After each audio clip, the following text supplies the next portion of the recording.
Chapter 2. Desire. The starting point of all achievement. The first step toward riches. When Edwin C. Barnes climbed down from the freight train in Orange, New Jersey, more than 30 years ago, he may have resembled a tramp, but his thoughts were those of a king. As he made his way from the railroad tracks to Thomas A. Edison's office, his mind was at work. He saw himself standing in Edison's presence. He heard himself asking Mr. Edison for an opportunity to carry out the one consuming obsession of his life, a burning desire to become the business associate of the great inventor. Barnes' desire was not a hope. It was not a wish. It was a keen, pulsating desire, which transcended everything else. It was definite. The desire was not new when he approached Edison. It had been Barnes' dominating desire for a long time. In the beginning, when the desire first appeared in his mind, it may have been, probably was, only a wish, but it was no mere wish when he appeared before Edison with it. A few years later, Edwin C. Barnes again stood before Edison, in the same office where he first met the inventor. This time, his desire had been translated into reality. He was in business with Edison. The dominating dream of his life had become a reality. Today, people who know Barnes envy him, because of the break life yielded him. They see him in the days of his triumph, without taking the trouble to investigate the cause of his success. Barnes succeeded because he chose a definite goal, placed all his energy, all his willpower, all his effort, everything back of that goal. He did not become the partner of Edison the day he arrived. He was content to start in the most menial work, as long as it provided an opportunity to take even one step toward his cherished goal. 5 years passed before the chance he had been seeking made its appearance. During all those years, not one ray of hope, not one promise of attainment of his desire, had been held out to him. To everyone, except himself, he appeared only another cog in the Edison business wheel, but in his own mind, he was the partner of Edison every minute of the time, from the very day that he first went to work there. It is a remarkable illustration of the power of a definite desire. Barnes won his goal because he wanted to be a business associate of Mr. Edison more than he wanted anything else. He created a plan by which to attain that purpose. But he burned all bridges behind him. He stood by his desire until it became the dominating obsession of his life, and finally, a fact. When he went to Orange, he did not say to himself, "I will try to induce Edison to give me a job of some sort." He said, "I will see Edison and put him on notice that I have come to go into business with him." He did not say, "I will work there for a few months, and if I get no encouragement, I will quit and get a job somewhere else." He did say, "I will start anywhere. I will do anything Edison tells me to do, but before I am through, I will be his associate." He did not say, "I will keep my eyes open for another opportunity in case I fail to get what I want in the Edison organization." He said, "There is but one thing in this world that I am determined to have, and that is a business association with Thomas A. Edison. I will burn all bridges behind me and stake my entire future on my ability to get what I want." He left himself no possible way of retreat. He had to win or perish. That is all there is to the Barnes story of success. A long while ago, a great warrior faced a situation which made it necessary for him to make a decision which ensured his success on the battlefield. He was about to send his armies against a powerful foe whose men outnumbered his own. He loaded his soldiers into boats, sailed to the enemy's country, unloaded soldiers and equipment, then gave the order to burn the ships that had carried them. Addressing his men before the first battle, he said, "You see the boats going up in smoke. That means that we cannot leave these shores alive, unless we win. We now have no choice. We win, or we perish." They won. Every person who wins in any undertaking must be willing to burn his ships and cut all sources of retreat. Only by so doing can one be sure of maintaining that state of mind, known as a burning desire to win, essential to success. The morning after the Great Chicago Fire, a group of merchants stood on State Street, looking at the smoking remains of what had been their stores. They went into a conference to decide if they would try to rebuild or leave Chicago and start over in a more promising section of the country. They reached a decision, all except one, to leave Chicago. The merchant who decided to stay and rebuild pointed a finger at the remains of his store and said, "Gentlemen, on that very spot, I will build the world's greatest store. No matter how many times it may burn down. That was more than 50 years ago. The store was built. It stands there today, a towering monument to the power of that state of mind known as a burning desire. The easy thing for Marshall Field to have done would have been exactly what his fellow merchants did. When the going was hard and the future looked dismal, they pulled up and went where the going seemed easier. Mark well this difference between Marshall Field and the other merchants, because it is the same difference which distinguishes Edwin C. Barnes from thousands of other young men who have worked in the Edison organization. It is the same difference which distinguishes practically all who succeed from those who fail. Every human being who reaches the age of understanding of the purpose of money wishes for it.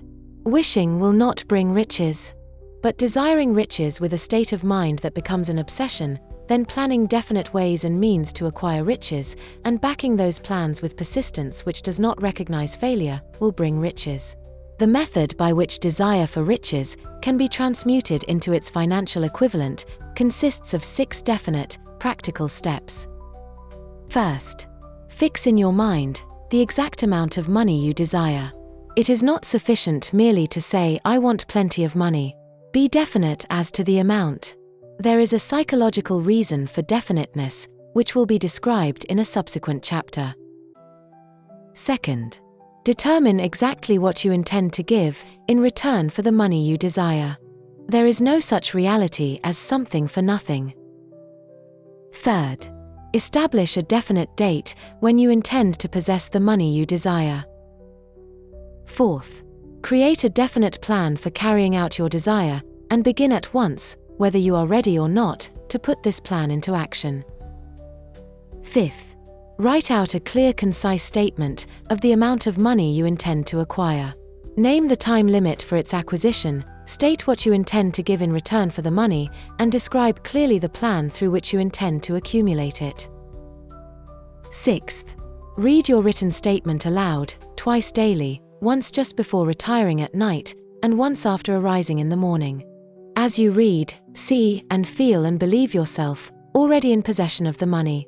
It is important that you follow the instructions described in these 6 steps.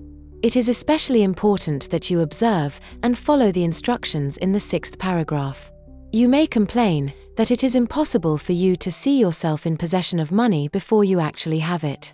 Here is where a burning desire will come to your aid. If you truly desire money so keenly that your desire is an obsession, you will have no difficulty in convincing yourself that you will acquire it. The object is to want money, and to become so determined to have it that you convince yourself you will have it. Only those who become money conscious ever accumulate great riches.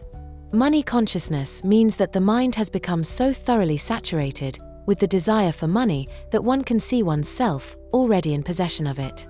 To the uninitiated, who has not been schooled in the working principles of the human mind, these instructions may appear impractical. It may be helpful to all who fail to recognize the soundness of the 6 steps to know that the information they convey was received from Andrew Carnegie, who began as an ordinary laborer in the steel mills, but managed despite his humble beginning to make these principles yield him a fortune of considerably more than $100 million. It may be of further help to know that the 6 steps here recommended were carefully scrutinized by the late Thomas A. Edison, who placed his stamp of approval upon them as being not only the steps essential for the accumulation of money, but necessary for the attainment of any definite goal. The steps call for no hard labor. They call for no sacrifice.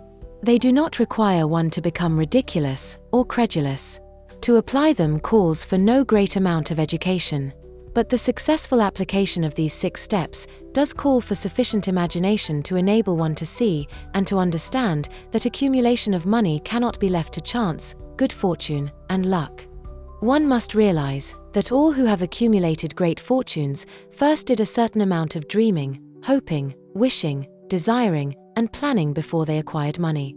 You may as well know, right here, that you can never have riches in great quantities unless you can work yourself into a white heat of desire for money and actually believe you will possess it.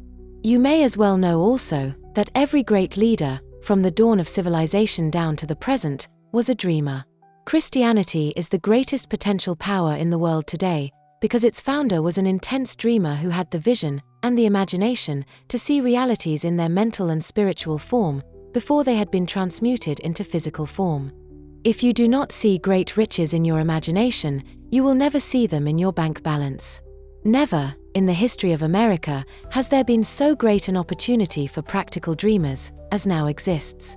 The 6-year economic collapse has reduced all men substantially to the same level. A new race is about to be run. The stakes represent huge fortunes which will be accumulated within the next 10 years.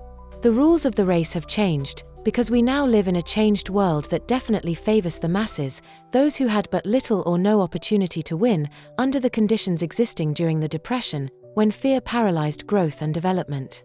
We who are in this race for riches should be encouraged to know that this changed world in which we live is demanding new ideas, new ways of doing things, new leaders, new inventions, new methods of teaching, new methods of marketing, new books, new literature, new features for the radio, new ideas for moving pictures.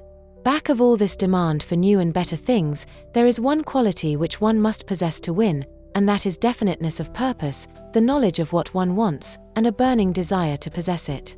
The business depression marked the death of one age and the birth of another. This changed world requires practical dreamers who can, and will, put their dreams into action. The practical dreamers have always been, and always will be, the pattern makers of civilization.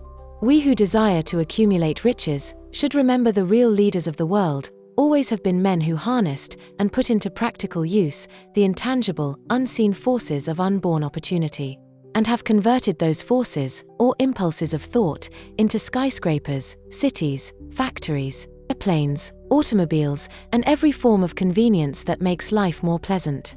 Tolerance and an open mind are practical necessities of the dreamer of today. Those who are afraid of new ideas are doomed before they start. Never has there been a time more favorable to pioneers than the present. True, there is no wild and woolly West to be conquered, as in the days of the covered wagon. But there is a vast business, financial, and industrial world to be remolded and redirected along new and better lines. In planning to acquire your share of the riches, let no one influence you to scorn the dreamer. To win the big stakes in this changed world, you must catch the spirit of the great pioneers of the past, whose dreams have given to civilization all that it has of value. The spirit which serves as the lifeblood of our own country, your opportunity, and mine, to develop and market our talents. Let us not forget, Columbus dreamed of an unknown world, staked his life on the existence of such a world, and discovered it. Copernicus, the great astronomer, dreamed of a multiplicity of worlds, and revealed them. No one denounced him as impractical after he had triumphed. Instead, the world worshipped at his shrine, thus proving once more that success requires no apologies. Failure permits no alibis. If the thing you wish to do is right, and you believe in it, go ahead and do it. Put your dream across, and never mind what they say if you meet with temporary defeat. For they, perhaps, do not know that every failure brings with it the seed of an equivalent success. Henry Ford, poor and uneducated, dreamed of a horseless carriage, went to work with what tools he possessed, without waiting for opportunity to favor him, and now evidence of his dream belts the entire earth. He has put more wheels into operation than any man who ever lived, because he was not afraid to back his dreams. Thomas Edison dreamed of a lamp that could be operated by electricity, began where he stood to put his dream into action. And despite more than 10,000 failures, he stood by that dream until he made it a physical reality. Practical dreamers do not quit. Whelan dreamed of a chain of cigar stores, transformed his dream into action, and now the United Cigar Stores occupy the best corners in America. Lincoln dreamed of freedom for the black slaves, put his dream into action, and barely missed living to see a united North and South translate his dream into reality. The Wright brothers dreamed of a machine that would fly through the air. Now, one may see evidence all over the world that they dreamed soundly. Marconi dreamed of a system for harnessing the intangible forces of the ether. Evidence that he did not dream in vain may be found in every wireless and radio in the world. Moreover, Marconi's dream brought the humblest cabin and the most stately manor house, side by side. It made the people of every nation on earth backdoor neighbors. It gave the President of the United States a medium by which he may talk to all the people of America at one time and on short notice. It may interest you to know that Marconi's friends had him taken into custody and examined in a psychopathic hospital when he announced he had discovered a principle through which he could send messages through the air without the aid of wires or other direct physical means of communication. The dreamers of today fare better. The world has become accustomed to new discoveries. Nay, it has shown a willingness to reward the dreamer who gives the world a new idea. The greatest achievement was, at first, and for a time, but a dream. The oak sleeps in the acorn. The bird waits in the egg, and in the highest vision of the soul, a waking angel stirs. Dreams are the seedlings of reality. Awake, arise, and assert yourself, you dreamers of the world. Your star is now in the ascendancy. He whirled depression, brought the opportunity you have been waiting for. It taught people humility, tolerance, and open-mindedness.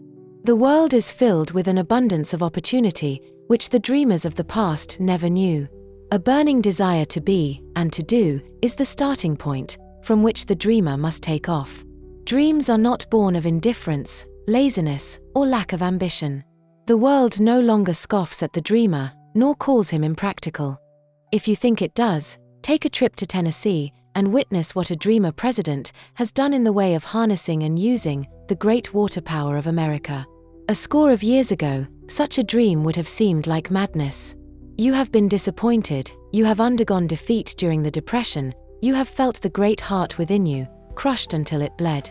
Take courage, for these experiences have tempered the spiritual metal of which you are made. They are assets of incomparable value. Remember too, that all who succeed in life get off to a bad start and pass through many heartbreaking struggles before they arrive. The turning point in the lives of those who succeed usually comes at the moment of some crisis, through which they are introduced to their other selves. John Bunyan wrote The Pilgrim's Progress, which is among the finest of all English literature, after he had been confined in prison and sorely punished because of his views on the subject of religion. O. Henry discovered the genius which slept within his brain after he had met with great misfortune and was confined in a prison cell in Columbus, Ohio. Being forced through misfortune to become acquainted with his other self and to use his imagination, he discovered himself to be a great author instead of a miserable criminal and outcast. Strange and varied are the ways of life, and stranger still are the ways of infinite intelligence, through which men are sometimes forced to undergo all sorts of punishment before discovering their own brains and their own capacity to create useful ideas through imagination. Edison, the world's greatest inventor and scientist, was a tramp telegraph operator. He failed innumerable times before he was driven finally to the discovery of the genius which slept within his brain. Charles Dickens began by pasting labels on blacking pots. The tragedy of his first love penetrated the depths of his soul and converted him into one of the world's truly great authors. That tragedy produced first David Copperfield, then a succession of other works that made this a richer and better world for all who read his books. Disappointment over love affairs generally has the effect of driving men to drink and women to ruin. And this, because most people never learn the art of transmuting their strongest emotions into dreams of a constructive nature. Helen Keller became deaf, dumb, and blind shortly after birth. Despite her greatest misfortune, she has written her name indelibly in the pages of the history of the great. Her entire life has served as evidence that no one ever is defeated until defeat has been accepted as a reality. Robert Burns was an illiterate country lad. He was cursed by poverty and grew up to be a drunkard in the bargain. The world was made better for his having lived because he clothed beautiful thoughts in poetry and thereby plucked a thorn and planted a rose in its place. Booker T. Washington was born in slavery, handicapped by race and color. Because he was tolerant, had an open mind at all times, on all subjects, and was a dreamer, he left his impress for good on an entire race. Beethoven was deaf. Milton was blind. But their names will last as long as time endures, because they dreamed and translated their dreams into organized thought. Before passing to the next chapter, kindle anew in your mind the fire of hope, faith, courage, and tolerance. If you have these states of mind and a working knowledge of the principles described, all else that you need will come to you when you are ready for it. Let Emerson state the thought in these words: every proverb, every book, every byword that belongs to thee for aid and comfort shall surely come home through open or winding passages. Every friend whom not thy fantastic will, but the great and tender soul in thee craveth, shall lock thee in his embrace. There is a difference between wishing for a thing and being ready to receive it. No one is ready for a thing until he believes he can acquire it. The state of mind must be belief, not mere hope or wish. Open-mindedness is essential for belief. Closed minds do not inspire faith, courage, and belief. Remember, no more effort is required to aim high in life, to demand abundance and prosperity, than is required to accept misery and poverty. A great poet has correctly stated this universal truth through these lines: I bargained for life for a penny, and life would pay no more. However, I bedded at evening, when I counted my scanty store. For life is just an employer. He gives you just what you ask, but once you have set the wages, why must you bear the task? I worked for a menial's hire, only to learn dismayed that any wage I asked of life, life would have willingly paid. Desire outwits Mother Nature. As a fitting climax to this chapter, I wish to introduce one of the most unusual persons I have ever known. I first saw him 24 years ago, a few minutes after he was born. He came into the world without any physical sign of ears, and the doctor admitted, when pressed for an opinion, that the child might be deaf and mute for life. I challenged the doctor's opinion. I had the right to do so. I was the child's father. I too reached a decision and rendered an opinion, but I expressed the opinion silently, in the secrecy of my own heart. I decided that my son would hear and speak. Nature could send me a child without ears, but nature could not induce me to accept the reality of the affliction.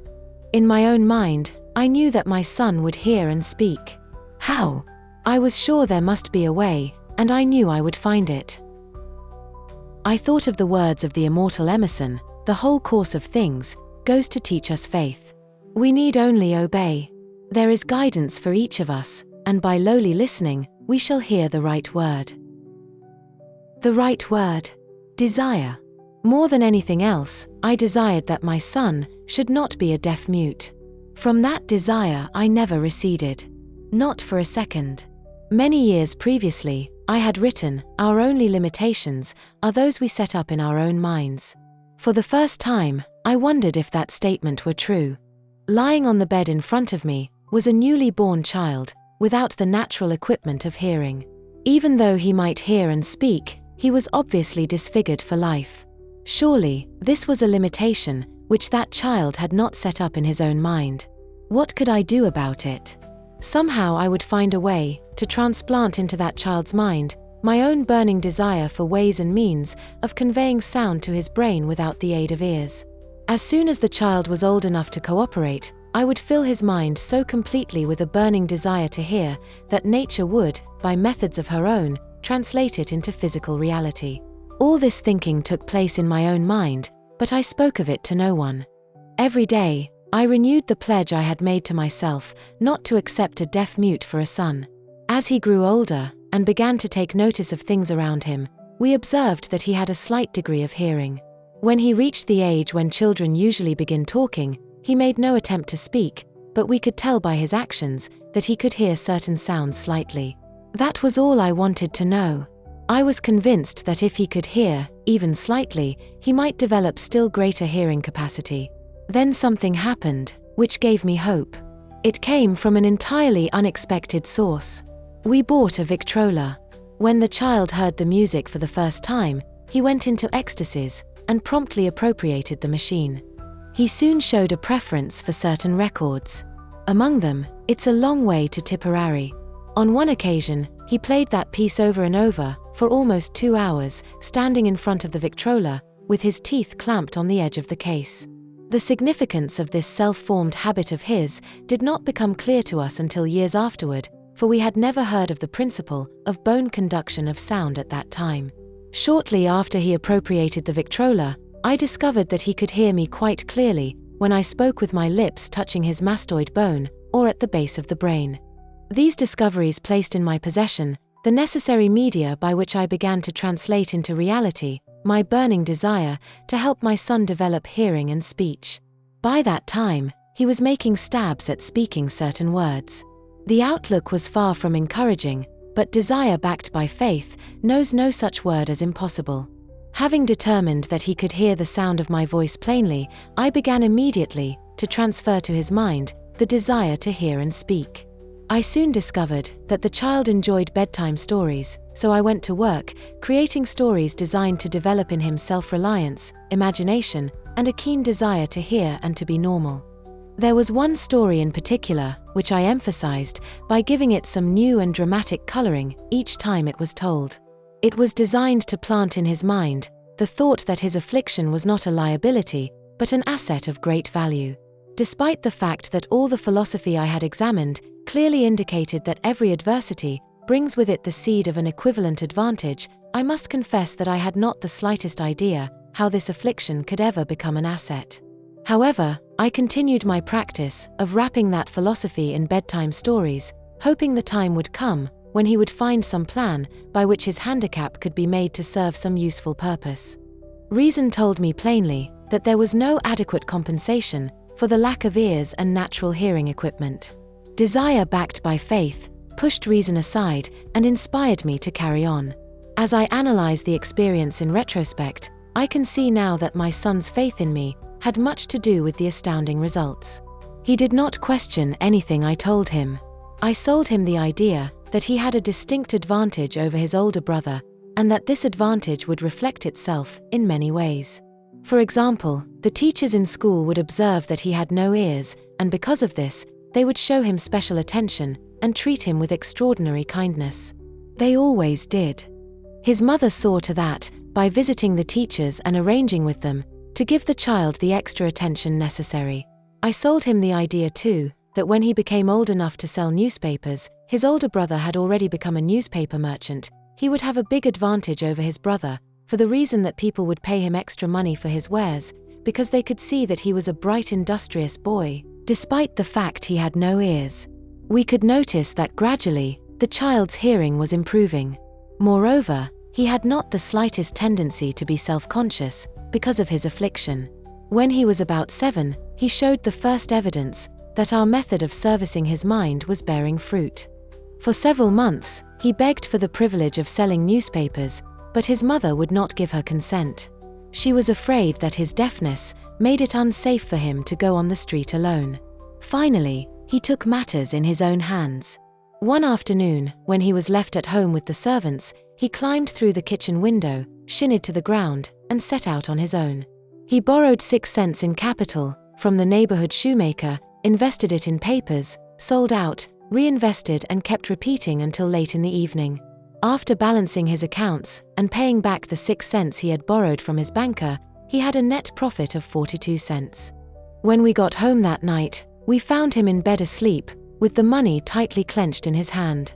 His mother opened his hand, removed the coins, and cried. Of all things, crying over her son's first victory seemed so inappropriate. My reaction was the reverse.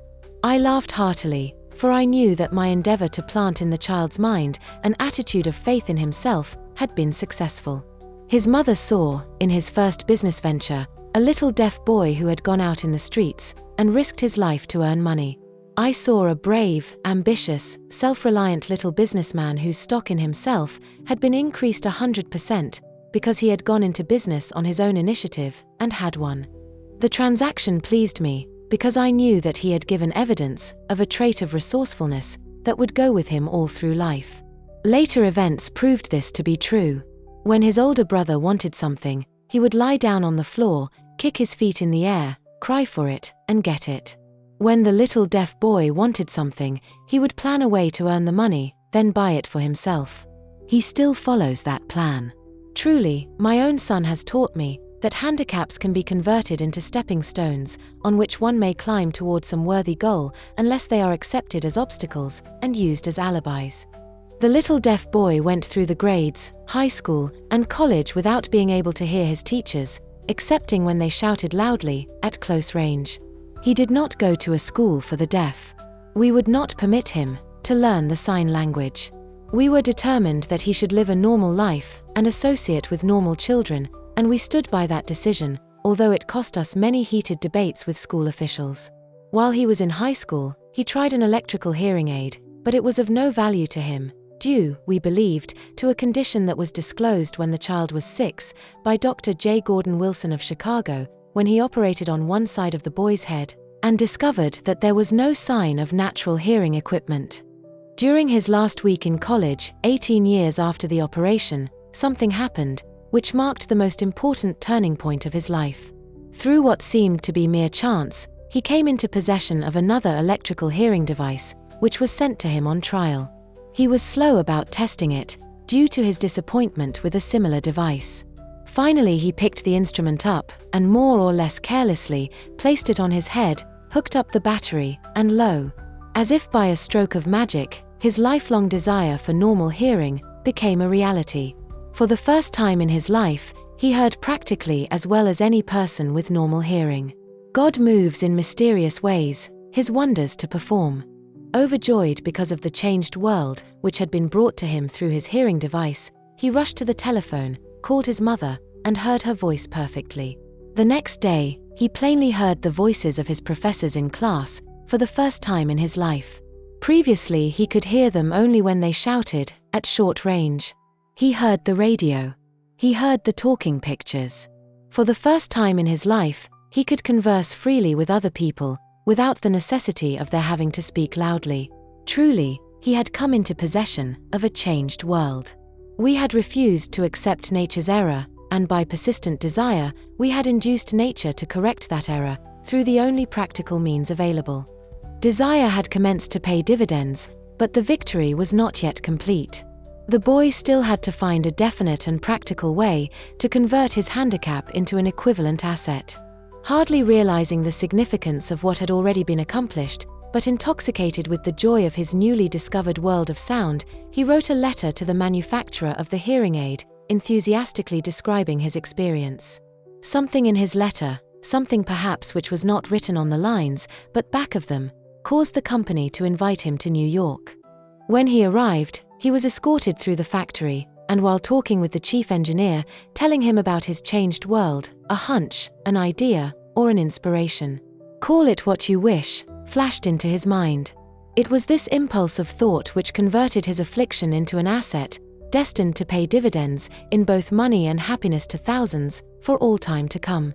The sum and substance of that impulse of thought was this: it occurred to him that he might be of help to the millions of deafened people who go through life without the benefit of hearing devices, if he could find a way to tell them the story of his changed world. Then and there, he reached a decision to devote the remainder of his life to rendering useful service to the hard of hearing.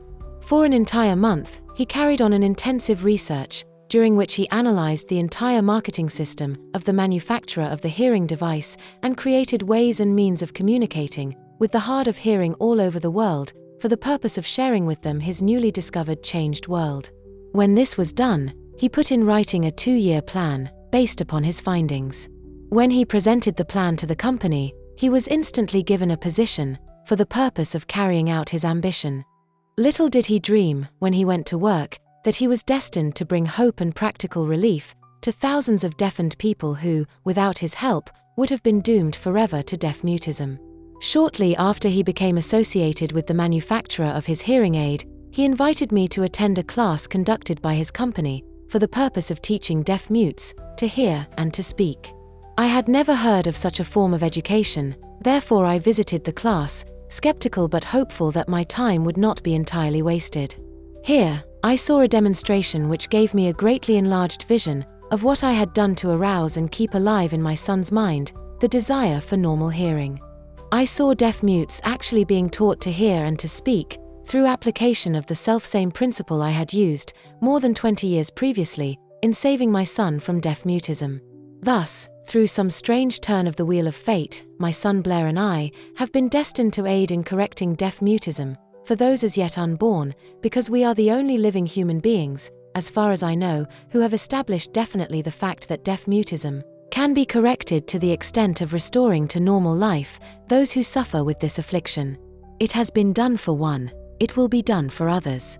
There is no doubt in my mind that Blair would have been a deaf mute all his life if his mother and I had not managed to shape his mind as we did. The doctor who attended at his birth told us, confidentially, the child might never hear or speak. A few weeks ago, Dr. Irving Voorhees, a noted specialist on such cases, examined Blair very thoroughly. He was astounded when he learned how well my son now hears and speaks, and said his examination indicated that, theoretically, the boy should not be able to hear at all. But the lad does hear, despite the fact that X-ray pictures show there is no opening in the skull whatsoever, from where his ears should be to the brain. When I planted in his mind the desire to hear and talk, and live as a normal person, there went with that impulse some strange influence which caused nature to become bridge builder, and span the gulf of silence between his brain and the outer world by some means which the keenest medical specialists have not been able to interpret. It would be sacrilege for me to even conjecture as to how nature performed this miracle. It would be unforgivable if I neglected to tell the world as much as I know of the humble part I assumed in the strange experience. It is my duty and a privilege to say I believe, and not without reason, that nothing is impossible to the person who backs desire with enduring faith. Verily, a burning desire has devious ways of transmuting itself into its physical equivalent. Blair desired normal hearing. Now he has it. He was born with a handicap, which might easily have sent one with a less defined desire to the street with a bundle of pencils and a tin cup. That handicap now promises to serve as the medium by which he will render useful service to many millions of hard of hearing, also to give him useful employment at adequate financial compensation the remainder of his life. The little white lies I planted in his mind when he was a child, by leading him to believe his affliction would become a great asset, which he could capitalize, has justified itself. Verily, there is nothing, right or wrong, which belief plus burning desire cannot make real. These qualities are free to everyone. In all my experience, in dealing with men and women who had personal problems, I never handled a single case which more definitely demonstrates the power of desire. Authors sometimes make the mistake of writing of subjects of which they have but superficial or very elementary knowledge. It has been my good fortune to have had the privilege of testing the soundness of the power of desire through the affliction of my own son. Perhaps it was providential that the experience came as it did, for surely no one is better prepared than he to serve as an example of what happens when desire is put to the test. If Mother Nature bends to the will of desire, is it logical that mere men can defeat a burning desire? Strange and imponderable is the power of the human mind. We do not understand the method by which it uses every circumstance, every individual, every physical thing within its reach as a means of transmuting desire into its physical counterpart. Perhaps science will uncover this secret. I planted in my son's mind the desire to hear and to speak, as any normal person hears and speaks. That desire has now become a reality. I planted in his mind the desire to convert his greatest handicap into his greatest asset. That desire has been realized. The modus operandi by which this astounding result was achieved is not hard to describe. It consisted of three very definite facts. First, I mixed faith with the desire for normal hearing, which I passed on to my son. Second, I communicated my desire to him in every conceivable way available through persistent, continuous effort over a period of years. Third, he believed me. As this chapter was being completed, news came of the death of Madame Schumann-Heink. One short paragraph in the news dispatch gives the clue to this unusual woman's stupendous success as a singer. I quote the paragraph because the clue it contains is none other than desire. Early in her career, Madame Schumann-Heink visited the director of the Vienna Court Opera to have him test her voice. But he did not test it. After taking one look at the awkward and poorly dressed girl, he exclaimed, none too gently, with such a face, and with no personality at all, how can you ever expect to succeed in opera? My good child, give up the idea. Buy a sewing machine, and go to work. You can never be a singer. Never is a long time. The director of the Vienna court opera knew much about the technique of singing. He knew little about the power of desire when it assumes the proportion of an obsession. If he had known more of that power, he would not have made the mistake of condemning genius without giving it an opportunity. Several years ago, one of my business associates became ill. He became worse as time went on and finally was taken to the hospital for an operation.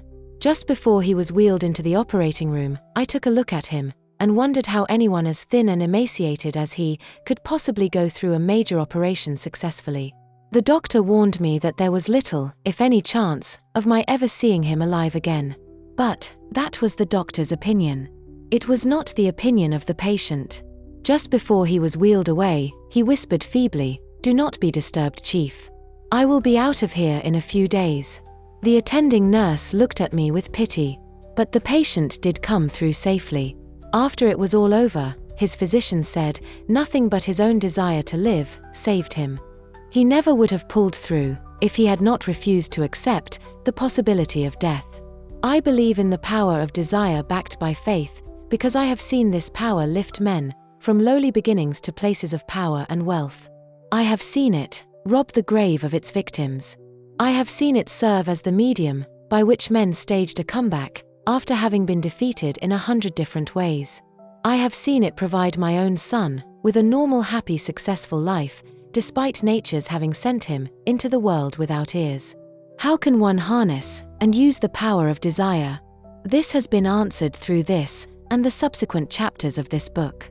This message is going out to the world at the end of the longest and perhaps the most devastating depression America has ever known. It is reasonable to presume that the message may come to the attention of many who have been wounded by the depression, those who have lost their fortunes, others who have lost their positions, and great numbers who must reorganize their plans and stage a comeback.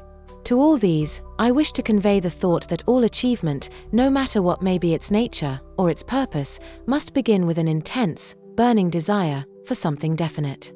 Through some strange and powerful principle of mental chemistry which she has never divulged, nature wraps up in the impulse of strong desire, that something which recognizes no such word as impossible and accepts no such reality as failure. Real talk commentary. Let's get one thing straight. Faith is not about crossing your fingers, lighting a candle, and hoping the universe shows up. That's cute, but it won't cut it when you're building an empire. Faith is a muscle, and most people are walking around with it weak, undeveloped, and atrophied. Not you. Not here.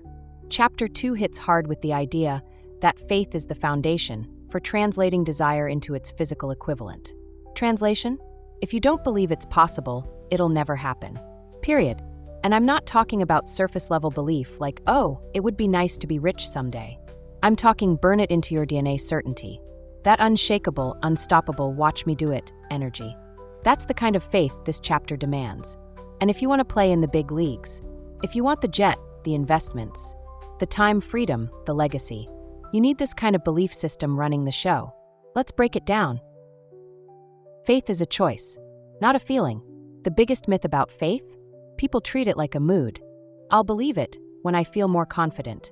That's backward. You decide to have faith, then you act on it, and only after the action comes the feeling. This chapter teaches us that faith is built through repetition, through affirmations, through autosuggestion. And let me tell you, this is where most people tap out. They say the affirmation once, don't feel anything, and then call it quits. No, you repeat it until your subconscious believes it.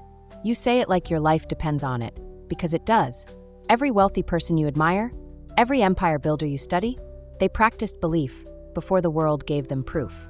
That's what sets the players apart from the pretenders. You're programming your brain every day. The question is, with what? Napoleon Hill makes it crystal clear. You are constantly feeding your subconscious mind, whether you mean to or not. The people you hang out with, the podcasts you listen to, the thoughts you allow to loop over and over. So ask yourself, what's being downloaded into your mental operating system every single day? If you're surrounded by broke mindsets, scarcity talk, fear-based decisions, guess what your subconscious is absorbing? The opposite of belief. That's why protecting your environment is non-negotiable. You want to train your faith? You better train your circle, your content, and your inner dialogue. Think like a queen. Walk like a CEO. Speak like the money's already in your account. Because the mind doesn't know the difference between reality and repetition, but it will start to show up for what you consistently tell it. Faith plus desire equals action. Period. Let's talk about results. Faith isn't about hoping. It's about doing. You can have all the affirmations in the world, but if you're not backing them up with bold moves, then it's just noise. Hill says faith is the eternal elixir that gives life, power, and action to the impulse of thought. Faith is the gasoline in your jet. Desire is your destination. Action? That's the flight plan. You've got to move with conviction. The world doesn't reward the tentative. It rewards the relentless. People who step up before they have all the answers. People who trust the process, even when the path isn't crystal clear. Faith isn't the absence of doubt. It's the refusal to bow down to it. Don't wait for proof. Become it. One of the most dangerous habits is waiting. Waiting until you feel ready. Waiting until someone validates your idea. Waiting until the bank account looks better. But Hill reminds us, belief comes first. Evidence comes second. You build the business before you get the title. You make the moves before the money shows up. You act like a millionaire long before your bank account catches up. That's not delusion. That's leadership. That's vision. That's faith. You've got to walk into the room like you already own the building. Not because you're faking it, but because you know where you're going. That's the kind of faith that shifts atmospheres, opens doors, and draws wealth in like a magnet. Faith isn't passive. It's a weapon. Let me be clear, faith doesn't mean sitting around, manifesting and meditating on mountaintops, unless that's your strategy for making moves. And if so, bring a Wi-Fi hotspot. Faith is aggressive. It's strategic. It's a daily declaration that I'm building my empire, whether the world is ready or not. This chapter doesn't just ask you to believe in something abstract. It challenges you to believe in yourself, your vision, your ability to execute. That takes guts, especially as a woman in business. You're going to be underestimated, ignored, doubted. Faith isn't just useful, it's your armor. It's what keeps you grounded when the world gets loud, when fear creeps in, when the bank balance is low and the pressure is high. Faith is what keeps you moving anyway. The takeaway: faith builds the blueprint. Here's your real talk breakdown. You want wealth? Believe you're worthy of it. Then move like it. You want to build something legendary? Build your mindset first. You want to stay in the game? Make faith your foundation, not your fallback. Start your mornings with affirmations that scare you a little. Say them like they're already true. Repeat them until your subconscious doesn't flinch. Surround yourself with people who fuel your faith, not your fears. And most importantly, act. Faith without movement is fantasy. But faith with action? That's empire building. So now, ask yourself, what belief do you need to adopt today that will pull your vision closer tomorrow? And don't just think it. Say it, write it, live it. Because Chapter 3 is coming, and it's all about how to train that subconscious mind to serve your vision, not sabotage it. We're just getting started. Let's go build something big. Thanks for tuning in to Cashflow Classics, where timeless wisdom meets today's wealth. Make sure to subscribe and tap the notification bell to catch every chapter on your journey to financial freedom.